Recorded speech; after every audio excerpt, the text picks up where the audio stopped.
So what we're doing with this is, because this is tank fed, and there's loads of hot feeds in here. There's 3 different hot feeds coming into this bathroom.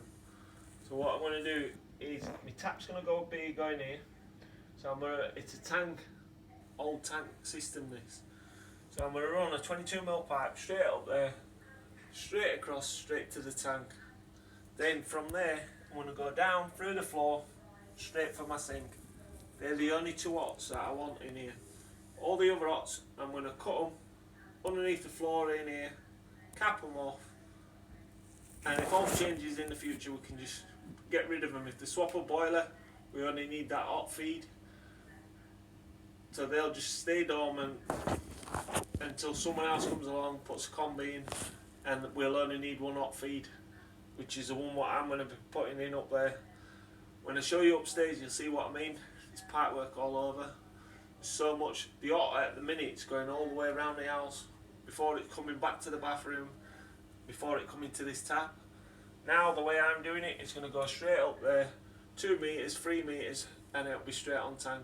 At the minute, it's about, must be at least 11 meters before it even gets into the bathroom. So the water flow, straight round, straight to this, straight to that sink. So instead of waiting 5 minutes for it to come through, it should be coming through within a couple of 30 seconds. Then the cold feed, I'm going to take the cold feed up here, straight up here, same. I'll use my laser just so I know where I'm drilling. Straight through, straight line, straight to the bath tap there. Cold feed there for the sink and toilet. That's it. Another, they're the only hot and cold. That's it. That's all we want in here. Same again. Cut it off, cap it. Never to be touched. I'm doing it outside the bathroom because if you ever need to get to it, you can get to it underneath that floor there. This bathroom floor is going to be a wet floor. You're not going to be able to get to it. So I'm just eliminating any issues which I could see in the future happening before it happens. Everything's in this wall, straight to there. Very easy, very simple. And then if we need, because it's a tank and cylinder, because this tap, the pressure in this property is not very good anyway, but because this tap is going to be fed off a tank, if we need to put a pressure reducing valve on, it's just going to be 1 cold feed going across there, and we'll be able to get in there and put a pressure reducing valve in. So that pressure reducing valve would control this full bathroom. So you always got to think is, if you need to do it, how are you going to do it? You always should have a second plan, plan B. If something goes wrong, we can put a pressure reducing valve on that, make the hot and cold equal pressure, exactly. That'll help the tap. You can't run off the tank and put a tank feed in for the cold and the cold tap, because if someone drinks it, they're not drinking clean water. So if you're going to do it nowadays, you need to put a pressure reducing valve on, and we can do that upstairs. That's only if the pressure, because the pressure is really bad in here. So I think it'll be equal pressure anyway. But that's the option what we've got. We're just putting it in place. If we do need to do it, we can do it. Then what we're going to do, we're going to brace all this floor up, which we've done here. And then we're going to put some slats down to the floor, put some damp course underneath, screw it to the joist, and that'll just going to hold them more sturdier for when we put a wet floor on here. We're going to put the boards in there for first boarding straight across there, and then I can drill through, bring us pipes up, go down, bring us pipes up, that's it, plumbing's done. Then we can get flooring, and then we can actually start working. Build this wall up a bit here, 3v2 on there, make a frame around that, and then step it into the bathroom slightly, so we can go across there, and then that'll be filled in. Cut a little bit more of that floor out, replace it with new, and then we should be back on track. Very busy day. Easiest way to take the bounce out of this floor, because these are only 4-inch joists. These are actually 4-inch 2 inch. So put some damp course down on concrete floor, thin 3x2 batten, push it right down that, screw it in, put them all over. Make sure you put your damp course down so no moisture can get into the mud. Then when you put joist in, you need to run your level over it. It needs to be so it's running over so it's in line. Try to get floor as level as we can. You know what I mean? Otherwise you're going to struggle with everything else. It's tricky to do, but the best way for the floor not to crack is for it to not be able to move. Now we've braced it and I battened it down there. There's no movement there now. So now I can get my board that'll go straight up to that wall.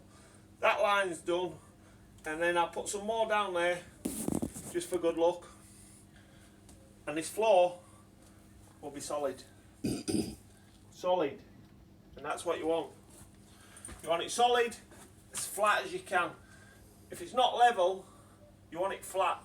You don't want any bows in it. So you don't want it bowing like that. It has to be flat. Even if it's running out, it still has to be flat. You're better off it flat and running out slightly than having a bow in it.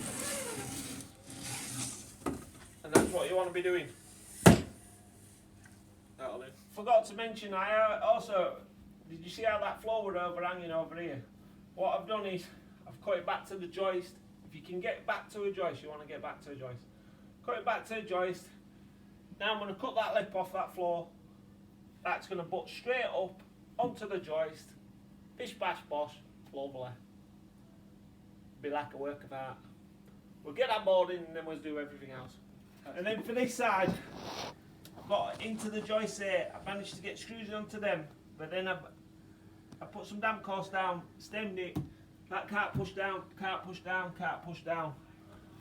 This is going to be his wet area. So we need this to be firm, we don't want this to be moving. So do it like that, bang it in, can't push down, it's solid. This is absolutely solid. That's what you want. Solid, no movement. And when floor goes down on here, there'll be no movement, it'll be lovely. That's what you're aiming for. That'll do. So the hot and cold feeds for this bathroom are in. No connections, no knot on them. There's only one behind here, a T, which I've left off. What I've done is I've cut my wood out because my bath tap's going to be going here, but I don't want to drill it until I get all this boarded so I can get it exact in centre of my bath. But that will just go there, so what I'll do is I'll just cap that off for now.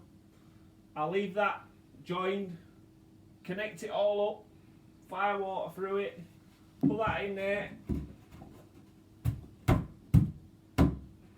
That's my wood for my tap, bolt my bracket on, and then all we need to do, we'll put some more battens across now. Now we've got it, and we can board it. Then once we board it, I'll leave a little latch out there, and I'll just get in and do whatever I need to do for my tap to make it exact. Thought someone were pinching something. And then upstairs, I'm going to loop it over. I'll show you what I'm going to do upstairs now. Doing something like this in that passage floor. Can you see, because of that wall's been dipping? Can you see when they've put that new board on? See how slanted it is? I'm going to try to take that out, the slant, and try and move it back up.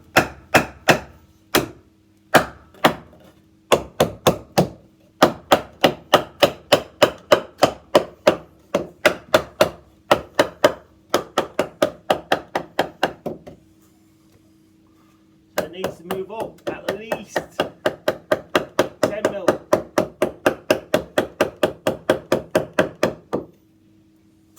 Get like that,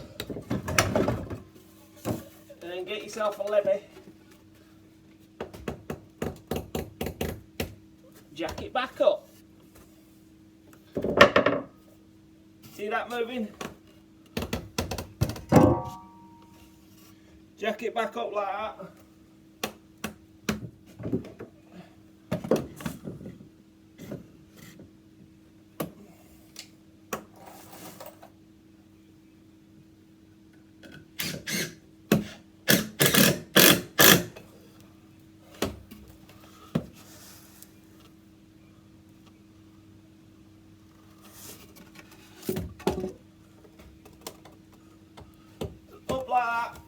my knee on it.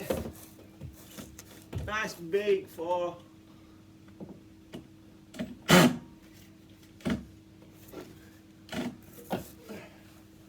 some big screws straight into it.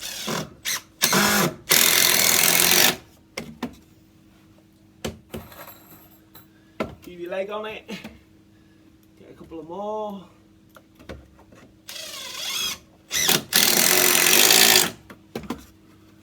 And we'll go through the side of the joist on this one.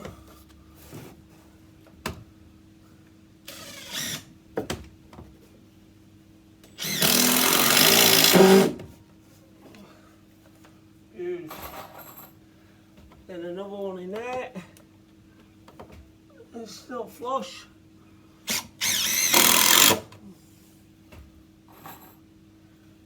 You can hear the house moving. We're putting it back to here, you know.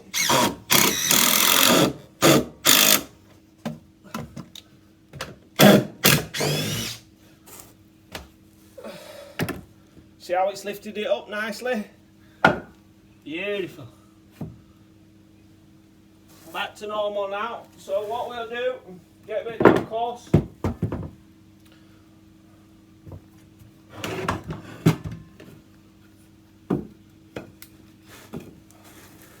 Cut this off.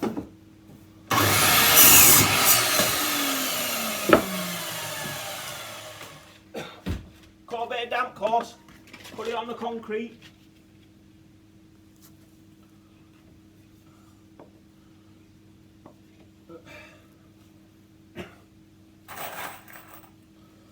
Get on our screw in there.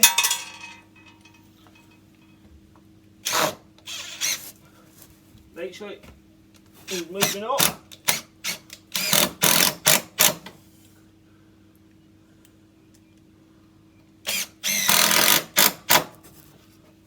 You're putting the damp course down because you don't want that wood deteriorating. Then take that out.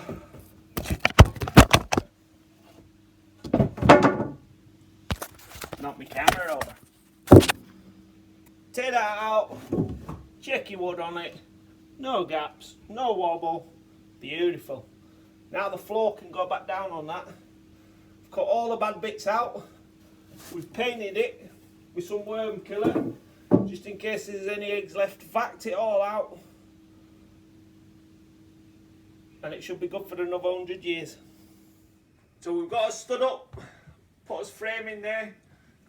That's bang level, that wall's out of level, so we'll dot rest of that, make this level. Can't reduce any more space because we need this space, but this has to be square, so I've made it square. It's in. I can get underneath floor there to do radiator pipes here, so little rad's going to go here to do rad. Hold the floors in, secure, solid,